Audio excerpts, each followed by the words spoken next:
No one came to my birthday. When I texted saying I missed them, my daughter replied, "Stop being dramatic. I need $4,400 for my surgery." I sent her $2 with a note. "Good luck." Then I changed the house locks. When she arrived, "I'm glad to have you here. Follow my story until the end and comment the city you're watching from, so I can see how far my story has reached." I spent 3 hours that morning arranging fresh daisies in my grandmother's crystal vase, the same one I'd used for every special occasion since Harold passed. 68 candles seemed excessive for the small chocolate cake I'd baked, so I settled for 6 plus 8, making 14 little flames that flickered hopefully in the afternoon light streaming through my kitchen window. The dining room table looked perfect. I'd used the good china, the set Harold bought me for our 25th wedding anniversary. 3 place settings, though I wasn't entirely sure anyone would show. But hope dies hard when you're a mother. Milani had promised she'd try to make it. "I'll see, Mom. You know how crazy my schedule is." That's what she always said. At 34, my daughter treated every invitation from me like an inconvenience, something to squeeze in between her yoga classes and lunch dates with friends whose names I'd stopped trying to remember. My son David lived in Oregon now, had for the past 8 years since his divorce. He'd called the night before, his voice distant and distracted. "Happy early birthday, Mom. Sorry I can't make it down this year. Work's been insane." The same excuse, year after year. I stopped expecting him to visit when he remarried, and his new wife made it clear that trips to see his elderly mother weren't a priority. By 4 o'clock, the candles had burned down to waxy stubs. The ice in the pitcher of sweet tea had melted completely. I sat in Harold's old recliner, staring at that empty table, feeling something crack inside my chest that had nothing to do with my age. This was supposed to be different. This was supposed to be special. 68 years old, and I was celebrating alone in a house that felt too big and too quiet. I picked up my phone with trembling fingers. Maybe they'd forgotten. Maybe a gentle reminder would bring them running with apologies and belated gifts. Maybe I was being dramatic, just like Milani always said. I typed carefully, my arthritic fingers moving slowly across the screen. "I missed you all today. Sometimes I feel so alone. And I wonder if you think about me the way I think about you every single day. I love you both more than words can say." I hit send before I could lose my nerve.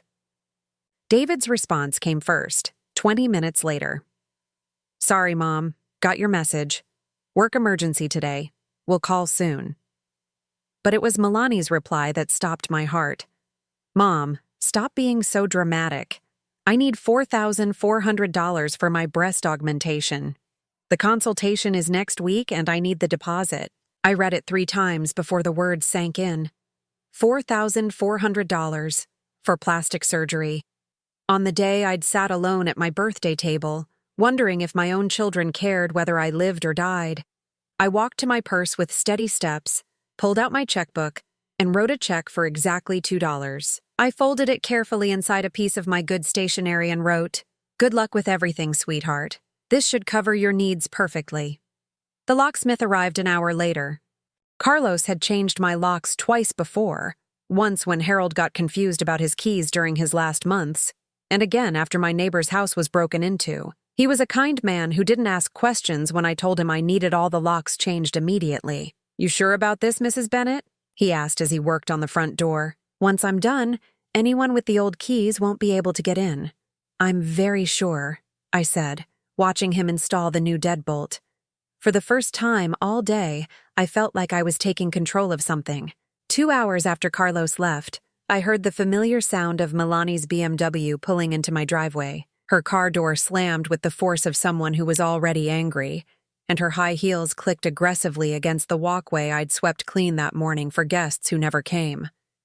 The doorbell rang once, twice, then 3 times in rapid succession. Then came the pounding. "Mom! Mom! Open this door!" Milani's voice carried that edge it always had when she didn't get her way immediately. "I know you're in there." I stood in my living room, looking at the door that separated us, feeling something I hadn't felt in 34 years of motherhood: peace. For the first time since Milani was born, she couldn't just walk into my life and take whatever she wanted. Mom, what's wrong with this key? Did you change the locks? Her voice was rising now, that familiar whine creeping in. Open the door. I got your ridiculous check. $2? Really? What kind of sick joke is that? I moved closer to the door but didn't unlock it. It's not a joke, Milani. It's exactly what you deserve. What I deserve? She was shouting now, probably waking the neighbors. I deserve a mother who supports me. I deserve help with important things. Important things, I repeated quietly, like plastic surgery. Yes, this is important to me. I'm trying to improve myself and you're being petty and cruel. Through the window, I could see her pacing on my front porch, her face flushed with rage. She looked so much like Harold when he was angry, the same tight jaw, the same narrow eyes. But Harold never demanded money from me for vanity. Milani, I said through the door, my voice steadier than it had been in years. When was the last time you asked how I was doing? The pounding stopped. What? When was the last time you called just to talk? When was the last time you visited without needing something? Silence. The kind of silence that answers every question you're afraid to ask. That's what I thought, I whispered, more to myself than to her. Open this door right now. Milani's fist pounded against the wood with increasing desperation. I don't know what's gotten into you, but this is ridiculous. I settled into Harold's recliner, the leather still holding the impression of his body after 3 years. From here, I could see her shadow moving back and forth across the front window, her silhouette sharp and agitated against the evening light. I'm not opening the door, Milani. We can talk like this. Talk like this? Through a door? You're acting insane. Insane. That word stung, but not in the way it used to. For too many years, Milani had used that word whenever I questioned her requests, whenever I hesitated to hand over money, whenever I dared to have an opinion that differed from hers. Tell me about the last time you were here, I said, my voice carrying through the quiet house. What are you talking about? The last time you visited, 3 months ago. Do you remember why you came? A pause. I could almost hear her scrambling for the right answer, the one that wouldn't make her look bad. I came to see you, Mom. I always come to see you. You came because your credit card was maxed out and you needed $800 for your car payment. That wasn't the only reason. Before that, it was Christmas. You needed $600 for gifts for your husband's family. Before that, it was September, when you needed $1,200 because your dishwasher broke. Each amount felt like a stone dropping into my stomach. I'd kept track without meaning to, the way you keep track of how many times you've been hit. So what? Families help each other. That's what families do. You're right, I said quietly. Families do help each other. When did you last help me? The pounding stopped. Through the window, I watched her lean against the porch railing, her perfectly manicured hand pressed to her forehead. I help you all the time. How? I visit. When you need money. I call. When you need money. I invited you to my birthday party last year. The memory hit me like a physical blow. Milani's 33rd birthday, held at an expensive restaurant downtown.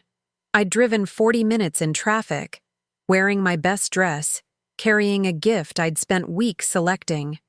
I'd sat at a table with her friends, women who barely acknowledged my existence, listening to conversations about vacations I couldn't afford and problems I couldn't relate to. You invited me, I said slowly. And when the check came, you looked right at me and said, Mom, you've got this, right? In front of all your friends. That's not. You offered. I paid because I was embarrassed.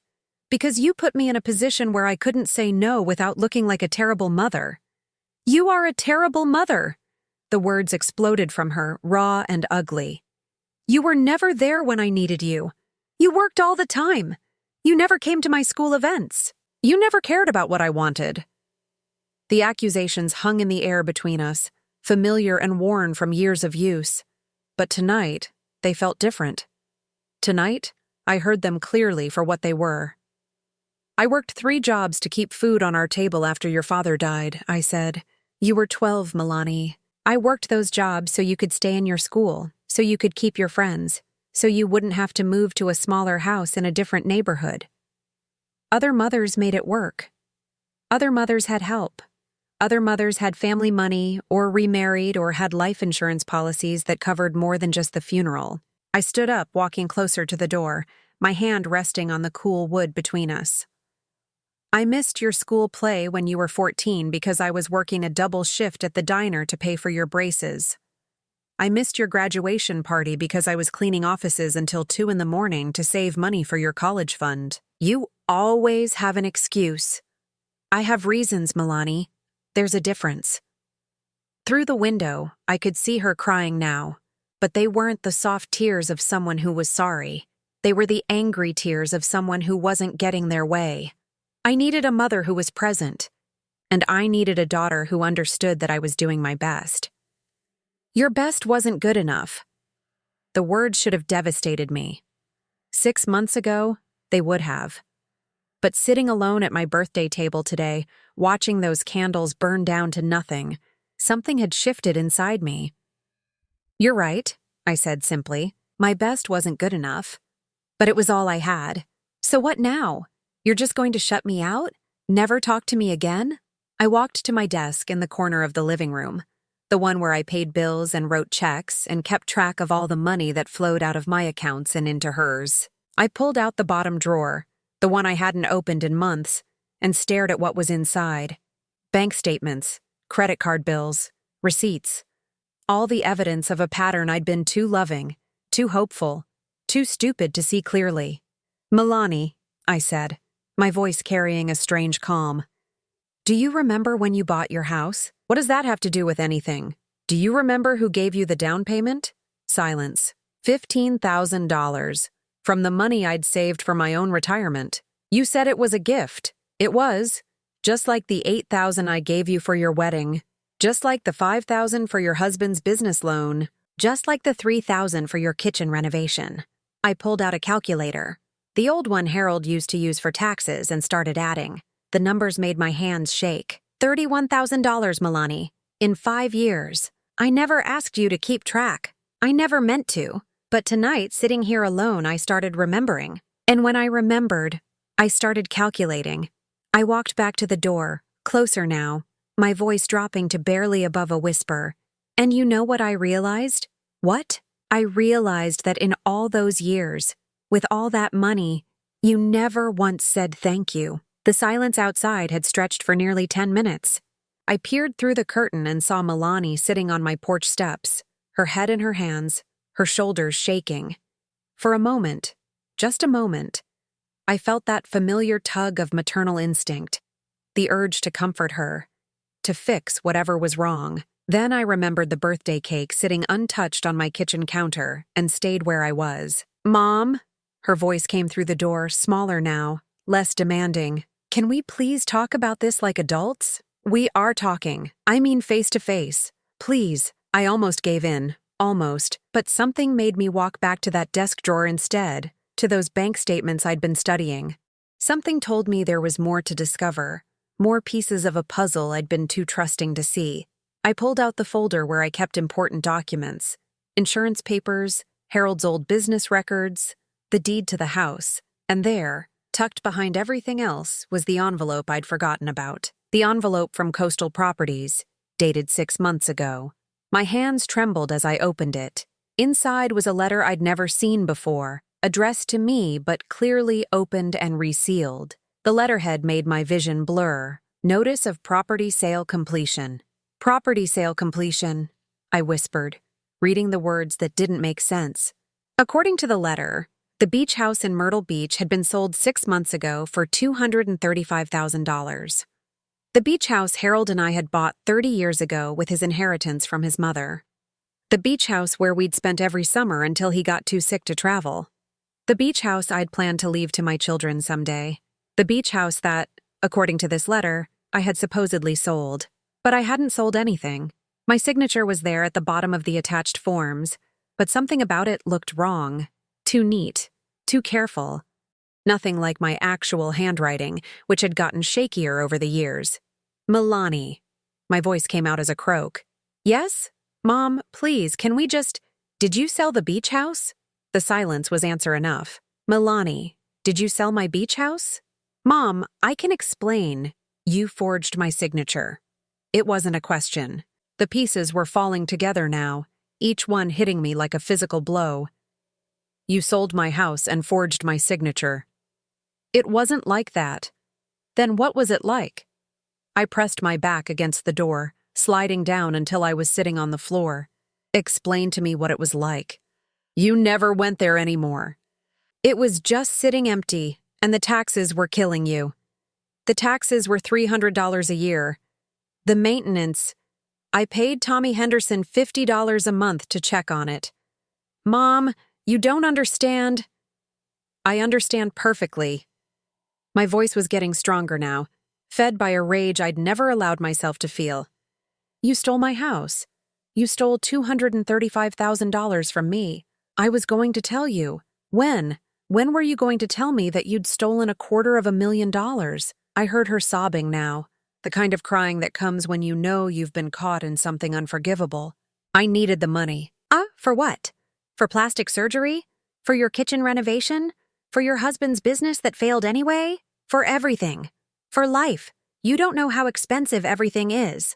I laughed, but there was no humor in it. I don't know how expensive life is. Milani, I've been supporting your expensive life for years. I stood up, walked back to my desk, and pulled out a different folder. The one where I kept records of every check I'd written, every transfer I'd made. Harold had taught me to keep good records, but I'd never imagined I'd need them to prove my own daughter was robbing me. The $15,000 for your house down payment, I called through the door. Where did you tell your husband that money came from? That's not... Where did you tell him it came from, Milani? I told him it was from my savings. The $8,000 for your wedding. Did you tell him I paid for that too? Mom, please. Did you tell anyone the truth? Did you tell your husband that your mother has been funding your entire lifestyle while you pretended to be financially independent? The crying had stopped. Now there was just silence, and somehow that was worse. You want to know what's really sick about this? I continued, my voice growing colder with each word. I would have given you that money if you'd asked. If you'd come to me and said, Mom, I'm in financial trouble, I would have helped you. But you didn't ask. You stole. I knew you'd say no. So you decided to forge my signature and steal my property instead. It was going to be your inheritance anyway. The words hit me like a slap. My inheritance? Milani, I'm 68 years old. I'm not dead yet. I know that. I just meant, you meant that you decided my life was over and you might as well cash out early. I walked to the window and looked out at her. She was standing now, pacing back and forth across my porch like a caged animal. In the fading light, she looked exactly like Harold when he was trying to talk his way out of trouble. But Harold's troubles had been small things. Forgotten anniversaries, missed appointments. He'd never stolen from me. How long have you been planning this? I asked. I wasn't planning anything. You don't forge documents and sell property without planning, Milani. How long? 2 years, she whispered. 2 years.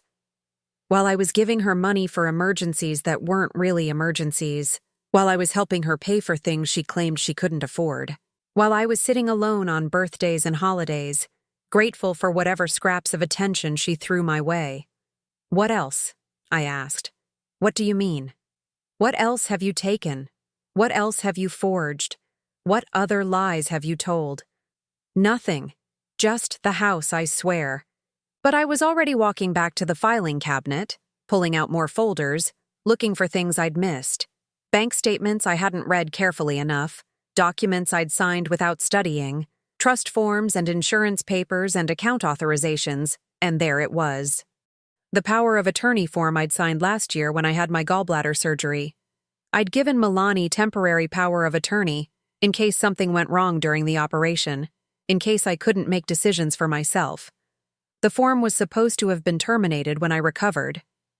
But according to the date stamp on the copy in my files, it was still active. Milani, I said, my voice deadly quiet now. Do you still have power of attorney over my affairs? The silence stretched so long I thought she'd left. Answer me. Technically, yes, but have you used it? Only for emergencies. I closed my eyes, feeling the last piece of my heart break. What emergencies? When you were in the hospital, I had to pay some of your bills. What else? I opened a credit card in your name. Just a small one. For real emergencies. How much? It's not that much. How much, Milani? $12,000. I slid down the wall again, my legs unable to hold me up. The beach house, the credit card. God only knew what else. You've destroyed me, I whispered. No, Mom, it's not like that. You've stolen my house, maxed out credit cards in my name, and you're still standing on my porch asking for more money. I can fix this. I can pay you back. With what? You just told me you need $4,400 for plastic surgery. Where exactly is this money going to come from? No answer. Of course there was no answer. I looked around my living room, at the house Harold and I had worked so hard to pay off, at the furniture we'd bought piece by piece over 40 years of marriage, at the life I'd built that was apparently worth nothing more than a down payment on my daughter's vanity. I want you to leave, I said. Mom, I want you to leave my property and never come back. You don't mean that. But I did mean it. For the first time in 34 years of being Milani's mother, I meant every word. I didn't sleep that night. I sat in Harold's chair with every document I owned spread across the coffee table, a magnifying glass in one hand and a calculator in the other. By dawn, I had the full picture, and it was worse than I'd imagined. The beach house, $235,000 stolen. The credit card in my name, $12,000, maxed out on purchases I'd never made. Designer handbags, expensive dinners, a weekend trip to Miami I'd never taken. My checking account, 3 unauthorized withdrawals over the past year, each for exactly $999. Just under the $1,000 limit that would have triggered bank alerts. My savings account, mysteriously drained from $32,000 to $8,000 over the past 18 months, with withdrawal slips bearing my forged signature. Total theft, over $270,000. I made coffee with shaking hands and called the one person I knew could help me. Bernice? Margaret Chen's voice was surprised, but warm. She'd been Harold's lawyer for 20 years, and mine for the 3 years since he'd passed. It's early. Is everything all right? No, I said simply. Margaret, I need to see you today. It's about my daughter. Of course. Can you be here at 9? I could hear Milani's car in my driveway before I left for Margaret's office. She'd been sitting out there for 20 minutes, occasionally honking her horn or shouting my name. I ignored her, slipping out the back door and walking 3 blocks to where I'd asked my neighbor Betty to pick me up. You sure you don't want me to call the police? Betty asked as we drove past Milani's BMW. She's been making an awful racket. Not yet, I said, but soon. Margaret's office was exactly what I needed that morning, quiet, professional, and safe. She listened without interruption as I laid out the documents, explained the timeline, showed her the forged signatures. This is fraud, Bernice, she said finally, her voice gentle but firm. Multiple felonies. We're talking about serious prison time if she's convicted. I know. She's your daughter. I know that too. Margaret studied my face carefully. What do you want to do? I want my house back. I want the credit cards paid off. And I want her to understand that there are consequences for what she's done. That means filing criminal charges. Then that's what we do. Margaret spent the next hour walking me through the process. Police reports, fraud investigations, civil lawsuits. It would take months, maybe years, but it was possible to get most of my money back. The house sale could be reversed since it was conducted under fraudulent circumstances. There's something else you should know, Margaret said as I prepared to leave. If we pursue this, it will become public record. Your family will know. Her husband will know. Her children will know. Good, I said. Maybe they should know who they're really dealing with. I got home to find Milani's car gone, but there were 17 missed calls on my phone and a stack of handwritten notes shoved under my front door. I didn't read them. Instead, I called the police. Officer Martinez was young, probably around Milani's age, but he listened carefully as I explained the situation. He photographed the documents, took careful notes, and treated me with the respect I'd forgotten I deserved. "Ma'am, I have to ask," he said as he prepared to leave. "Are you sure you want to press charges? Sometimes family situations can be worked out without involving the courts." "Officer Martinez," I said, "if a stranger had stolen nearly $300,000 from me, would you ask if I wanted to press charges?" He smiled grimly. "No, ma'am, I wouldn't." "Then don't ask now." The charges were filed that afternoon. By evening, I had a restraining order. By the next morning, I had 15 voicemails from family members I hadn't heard from in years. "Bernice, this is your sister Joan. What in God's name is going on? Milani called me crying, saying you've lost your mind. Bernice, it's your nephew Tommy. Look, I don't know what happened between you and Milani, but family doesn't call the cops on family. Aunt Bernice, this is Susan. Mom says you're trying to put Milani in jail. That can't be true, right?" I deleted them all without calling back. Let them believe what they wanted to believe. Let them take Milani's side if that's what made them comfortable. I was done explaining myself to people who had never bothered to understand me in the first place. Margaret called on Wednesday with news. "The bank froze the credit card accounts," she said, "and we've got a court date for the property recovery. The house sale is being investigated by the State Fraud Division. How long will it take? For the house? Could be 6 months. For the criminal charges, longer. But Bernice, there's something else." Milani's husband called my office this morning. My stomach clenched. "What did he want?" "He wants to meet with you. He says he didn't know about any of this." "Do you believe him?" "I don't know, but he sounded genuinely shocked. He kept asking how much money we were talking about." I thought about Derek, Milani's husband of 8 years, a quiet man who worked in IT and coached Little League on weekends. He'd always seemed overwhelmed by Milani's demands, her constant need for more, better, newer everything. "Set up the meeting," I said. We met at Margaret's office the next day. Derek looked like he'd aged 10 years in the past week. His eyes were red-rimmed, his hair uncombed, his clothes wrinkled as if he'd slept in them. "Mrs. Bennett," he said, standing when I entered the conference room. "I don't know what to say. The truth would be a good start." He sat down heavily, his hands shaking as he opened a folder. I brought bank statements, credit card records, everything I could find. For the next hour, Derek painted a picture of a marriage built on lies. Milani had told him her mother was wealthy, that the money she contributed to their household came from a trust fund. She'd explained away her expensive purchases as gifts from me or from my estate planning. "She said you were giving her money early to avoid estate taxes," Derek said miserably. "I'm not good with financial stuff, so I believed her." "What about the house?" Margaret asked. "The beach house in Myrtle Beach?" Derek's face crumpled. "She told me you gave it to her. She said you couldn't take care of it anymore and wanted her to have it. We were going to use the money to buy a bigger house for the kids." "The kids," I said quietly. "My grandchildren.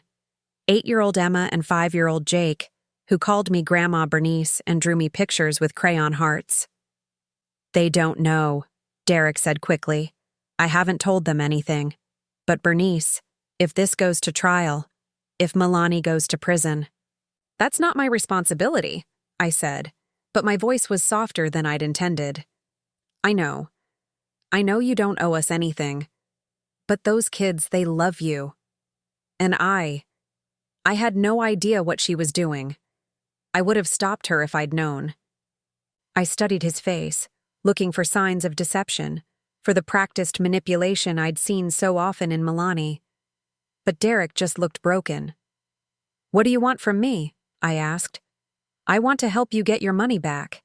I want to testify against her if that's what it takes. And I want—" He swallowed hard. "I want to keep my kids from losing their grandmother too." Margaret leaned forward. "Derek, you need to understand something. If you testify, if you provide evidence, it will strengthen the case against Milani considerably. She could go to prison for a very long time." "I know." His voice was barely a whisper. "But she stole from you. She stole from her own mother. That's not the woman I married, and it's not the mother I want raising my children." I felt something shift inside my chest, a small crack in the wall of ice I'd built around my heart. The kids, I said again. They miss you, Derek said. Emma keeps asking when she can come see your garden again. Jake wants to know if you'll still teach him to make your famous chocolate chip cookies.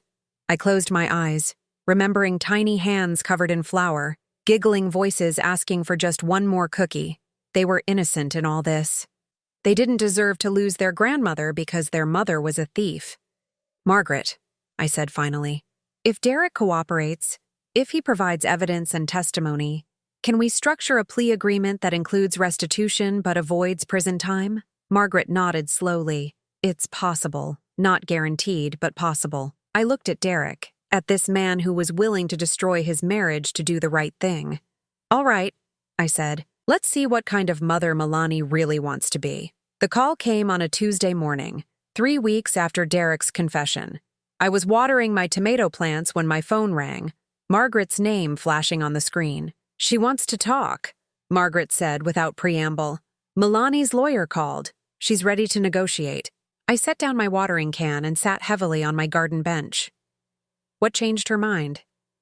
Derek filed for divorce yesterday, and her lawyer explained exactly how much trouble she's in. 25 years to life for elder abuse and fraud if she's convicted on all counts. 25 years. Milani was 34. She'd be nearly 60 when she got out, if she got out. Despite everything she'd done, the thought made my chest tight. What does she want? Full restitution. She'll plead guilty to fraud charges but wants probation instead of prison time. And she wants to see you. Absolutely not. Bernice, I think you should consider it. Not for her sake, but for yours. You need to hear what she has to say. I've heard enough lies. Maybe. But maybe you need to see her face when she admits what she's done. Maybe you need that closure. I closed my eyes, feeling the warm sun on my face. Closure. Such a clean word for such a messy process. Where? My office. Tomorrow at 2. Derek will be there as a witness, and I'll have everything recorded. The next afternoon, I arrived early and took my time settling into the conference room chair. When Milani walked in, I barely recognized her. Her hair was unwashed, pulled back in a messy ponytail. Her clothes were wrinkled and too big, as if she'd lost weight. The designer handbags and perfect makeup were gone, replaced by the hollow-eyed look of someone who'd finally run out of options. She sat across from me without making eye contact, her hands folded tightly in her lap. "Thank you for coming," her lawyer said, a thin man with nervous energy who kept shuffling papers. "My client would like to make a statement." Milani lifted her head, and for the first time in weeks, our eyes met. I saw Harold in her face, but also something else. Something broken. "I'm sorry," she whispered. I said nothing. I know that's not enough. I know sorry doesn't fix what I did. But I need you to know that I never meant for it to go this far. "How far did you mean for it to go?" I asked, my voice level. She flinched. "I don't know. I was drowning, Mom. Derek didn't know how much debt we had. The house, the cars, the kids' school. Everything was so expensive and I couldn't keep up. So you decided to steal from me. I decided to borrow from you. I was going to pay it back. With what money? I thought Derek would get promoted. I thought the business would turn around. I thought." She trailed off, realizing how weak it sounded. "You thought you could keep taking from me until there was nothing left to take." She started crying then, the same helpless tears I'd seen so many times before. But this time, they didn't move me. "I need to know something," I said. "The emergencies, the car payments, the dishwasher, all those crises that required immediate money. Were any of them real?" She wiped her nose with a tissue, not meeting my eyes. "Some of them." "Oh, which ones?" "The car payment was real. We really were behind." "And the others?" "The dishwasher worked fine. The credit card thing was real, but it was my credit cards, not Derek's business account like I told you." Each admission felt like a small knife. "The Christmas money for gifts? I wanted to buy expensive presents. To impress Derek's family. The emergency dental work for Emma? She needed braces eventually. I figured I'd just get the money early." I nodded slowly, cataloging each lie, each manipulation. "How long have you been planning to sell the beach house?" 2 years, maybe longer." Her voice was barely audible. I knew you never went there anymore. I knew you wouldn't miss it right away. But I would have given it to you if you'd asked. No, you wouldn't have. She looked up sharply. You would have lectured me about financial responsibility. You would have made me feel like a failure. So instead, you made me feel like one. The words hung in the air between us. Milani's lawyer cleared his throat uncomfortably. My client is prepared to make full restitution, he said. The house sale will be reversed, and she'll pay back every penny she took from the accounts. With what money? I asked again. Derek's keeping the kids, Milani said quietly. I'll sell everything I own. The jewelry, the car, everything. And I'll get a job. 2 jobs if I have to. And if that's not enough? Then I'll keep working until it is. However long it takes. Margaret leaned forward. Bernice, the state's attorney is willing to accept this deal. Guilty plea to fraud charges, 5 years probation, full restitution, and community service. No jail time. I stared at Milani, this woman who used to be my little girl, who used to braid my hair and help me bake cookies and tell me she loved me more than ice cream. Somewhere along the way, that little girl had become someone I didn't recognize. There's one more thing, I said. Milani's lawyer tensed. What's that? I want a written apology. Not to me, to your children. Explaining why Mommy won't be living with them anymore.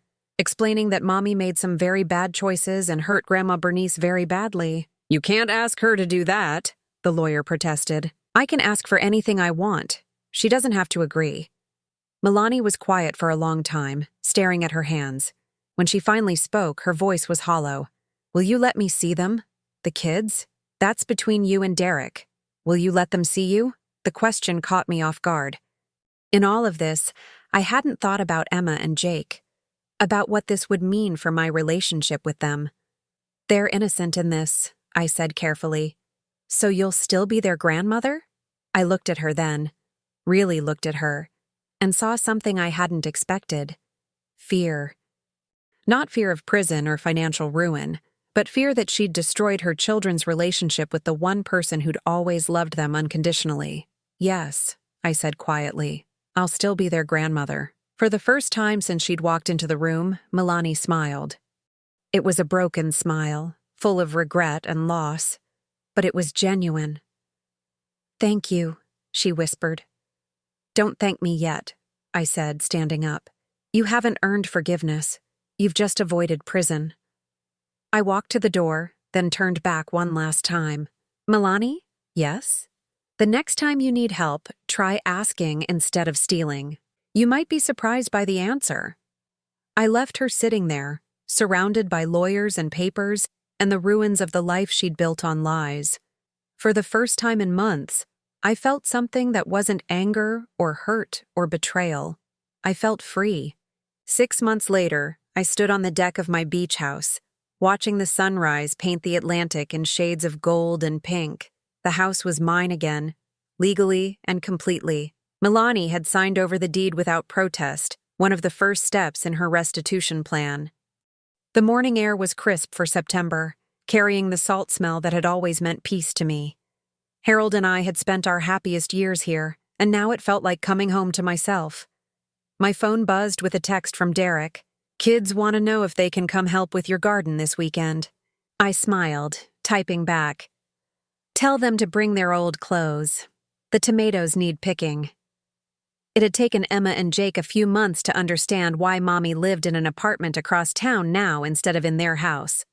Derek had handled it better than I'd expected, explaining that sometimes adults make mistakes and have to fix them, but that didn't mean they stopped being loved. Milani was working 2 jobs now, just as she'd promised. Days at a grocery store, evenings cleaning offices. Derek had shown me her bank statements during one of our monthly meetings to track restitution payments. Every penny above her basic living expenses went toward paying me back. At her current rate, it would take her 11 years to repay everything she'd stolen. I'd be 79 when the debt was cleared, if I lived that long. The thought should have made me angry, but it didn't. Watching Milani work, really work, for the first time in her adult life had been strangely satisfying. She was learning what I'd known for decades, that money meant more when you earned it yourself. Grandma Bernice, Emma's voice carried across the beach, and I turned to see Derek's car pulling into my driveway. The kids tumbled out before he'd even parked, racing toward me with the boundless energy of children who knew they were loved. "We brought seeds," Jake announced, holding up a packet of sunflower seeds. "Dad said we could plant them in your back garden. Did he now?" I hugged them both, breathing in their little kid smell of shampoo and sunshine. "Well, I suppose we better get started then." Derek appeared on the deck, carrying a cooler and looking more relaxed than I'd seen him in months. The divorce had been finalized last week, and while it wasn't easy being a single father, he seemed lighter somehow, no longer carrying the weight of Milani's lies. "You sure you don't mind having them for the whole weekend?" he asked. "Mind? This is the best part of my week." And it was. Emma and Jake had become my weekly reminder that family wasn't just about blood or obligation. It was about showing up, about being present, about choosing to love someone even when it was inconvenient. We spent the morning in the garden, the kids chattering about school and friends while we planted sunflowers and pulled weeds. Emma had inherited my green thumb, carefully spacing each seed and patting down the soil with serious concentration. Jake was more interested in finding bugs and making mud pies, but he helped in his own enthusiastic way. "Grandma," Emma said as we worked, "why doesn't Mommy come to see your garden anymore?" I paused, my hands still in the rich earth. Derek and I had agreed to let the kids ask questions and to answer them honestly, age-appropriately. "Sometimes grown-ups make choices that hurt other people," I said carefully. "Your mommy made some choices that hurt me very much, so now we don't spend time together." "But you still love her?" Jake asked, his 8-year-old logic simple and direct. I considered the question seriously. Did I still love Milani, the woman who had stolen from me, lied to me, manipulated me for years? "I love the little girl she used to be," I said finally. "But love doesn't mean you have to let people hurt you?" Emma nodded solemnly, as if this made perfect sense to her. "Like how I love Katie from school, but I don't let her borrow my toys anymore because she broke my favorite doll." Exactly like that. That afternoon, while the kids napped in the guest room, I sat on the deck with a book and a glass of iced tea. The novel lay forgotten in my lap as I watched the waves roll in, steady and eternal. My phone rang, jarring me from my peaceful reverie. Margaret's name appeared on the screen. "Good news," she said without preamble. "The last of the credit card debt has been paid off. Milani's ahead of schedule on her payments." "How far ahead?" 6 months. "At this rate, she'll have everything paid back in 9 years instead of 11. I felt a small flicker of something that might have been pride. Milani was keeping her word, working harder than she ever had in her life to make things right. "There's something else," Margaret continued. "She's asked if she can write you a letter, not asking for anything, just an update on her progress." "No," I said quickly. "I'm not ready for that. I understand. But Bernice, what she's doing, this complete life change, it's remarkable. I've seen a lot of people in her situation, and most of them don't follow through like this." After I hung up, I walked inside to check on the kids. They were both fast asleep, Emma clutching the small teddy bear I'd given her for her birthday. Jake spread across the bed like a starfish. Derek would pick them up after dinner, and the house would be quiet again. But it wouldn't be lonely. That was the difference between now and 6 months ago. The silence was peaceful now, not empty. I made myself a simple dinner and ate it on the deck as the sun began to set. The beach house had always been my sanctuary, but I'd forgotten that until Milani's betrayal forced me to reclaim it. Now I lived here full-time, had moved out of the too-big house in town and into this smaller space that felt exactly right. I'd joined the local gardening club, started volunteering at the animal shelter, made friends with my neighbors. At 68, I was building a life that belonged entirely to me. As darkness fell, I thought about the birthday that had started all of this. The empty table, the burned-down candles, the crushing loneliness of feeling invisible to my own family. It seemed like a lifetime ago. My phone buzzed with a text from my son David in Oregon. "Thinking of you, Mom. Hope you're well." David and I had talked more in the past 6 months than we had in the previous 6 years. The drama with Milani had shocked him into realizing how disconnected he'd become. He was planning a visit for Christmas, the first time in 4 years. I typed back, "I'm more than well. I'm happy." And I was. For the first time since Harold died, maybe for the first time since I'd become a mother, I was genuinely happy, not grateful, not making the best of things, not finding silver linings, just plain, uncomplicated happy. A year ago, if someone had told me that Milani would steal nearly $300,000 from me, I would have said it would destroy me. I would have been wrong. It had freed me. I'd spent decades believing that being a good mother meant sacrificing everything for my children, accepting any treatment they gave me because that's what love looked like. I'd been wrong about that too. Love had boundaries. Love had standards. Love meant caring enough about someone to hold them accountable for their actions. I settled into Harold's old rocking chair, the one I'd moved to the deck after I'd reclaimed the house. The stars were coming out, bright and clear over the ocean. Tomorrow the kids would wake up and want pancakes for breakfast. Derek would come for lunch and we'd all walk on the beach together. It would be a good day. But tonight was good too. Tonight was mine. I rocked gently in the chair Harold had loved, listening to the waves and thinking about second chances. Not for Milani, though I hoped she'd find her way to becoming someone worthy of forgiveness someday. My second chance.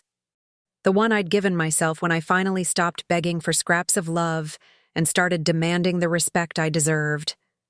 The one that began with $2 and a locked door and led to this: a house by the sea, grandchildren who adored me, and the quiet satisfaction of a woman who'd finally learned to choose herself. It had taken me 68 years to understand that the most important relationship I'd ever have was the one with myself. But I'd figured it out eventually, and that was enough. Now I'm curious about you who listened to my story. What would you do if you were in my place? Have you ever been through something similar? Comment below. And meanwhile, I'm leaving on the final screen 2 other stories that are channel favorites, and they will definitely surprise you. Thank you for watching until here.